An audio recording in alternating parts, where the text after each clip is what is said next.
Okay, so it's been about 11 minutes, so let's check out and see what we have here, yeah? Open this up here and see what we have. You can see in there, it's about finished, it's brown. So let me pull this out of the oven here and see what we got. Alright, oh good, so I'll bring this out. I do have some olive oil here and a brush. And we're gonna finish it maybe on top. But first, let's check it out. Pull it out of the oven.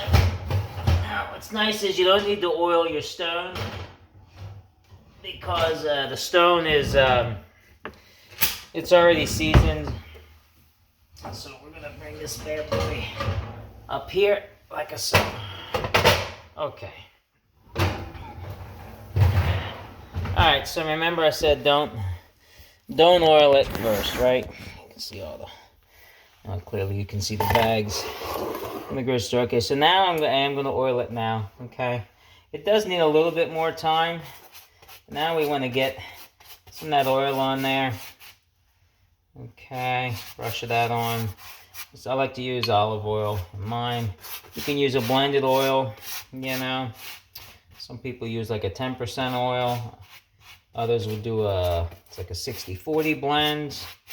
Company out of California, Modesto, California, the Stanislaus company. They make an olive oil called Corto, and it's a good blend.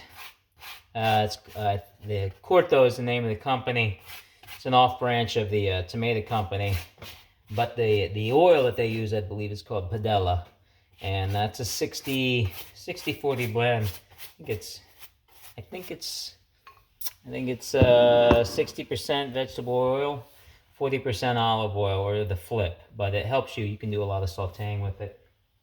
So let's just kind of look at this, see where we're at here. Okay, so that's the color. It's almost good, but it's still a little bit in here. It's a little doughy, so I think it's going to need about another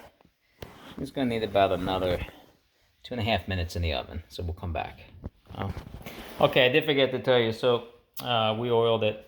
So I like to do a little bit of crazy cheese. A lot of pizza shops, we do this. You just take some Parmesan cheese, Romano cheese will be okay, the grated. And you put in some other herbs and spices. So I put in garlic, powdered garlic. You could use garlic salt. And I used oregano, okay? And it looks like this here. Okay, and then what you do is when it comes out, you just sprinkle some of this on top. It adds a nice look, a nice finish to the Stromboli. We do it on top of our stuffed pizzas as well. So, but I'll come back in a minute when we pull this out and I'll show you. Okay, a little heads up. So when I checked it in the oven, it looked beautiful. You know, you saw when it came out, we topped it. But I did notice that on the stone, the bottom did not crisp enough. So I'm going to try and take it off of the stone. I did for a second. And it does a little crack. So what I did was I reduced the rack in the oven. And we went from 450 to 500. So now the rack is on like almost on the base of the oven to increase the high heat.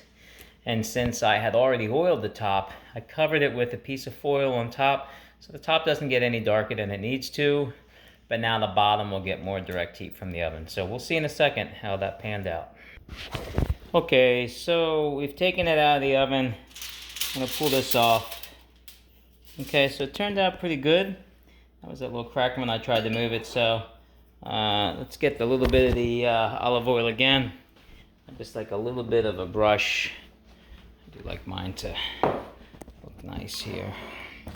So we're going to just a little bit more olive oil. Spread again.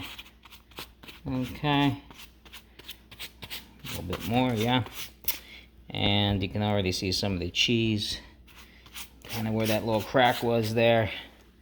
Oh, sorry for the fast, I'm not a good cameraman. But now we're going to take some of that crazy cheese.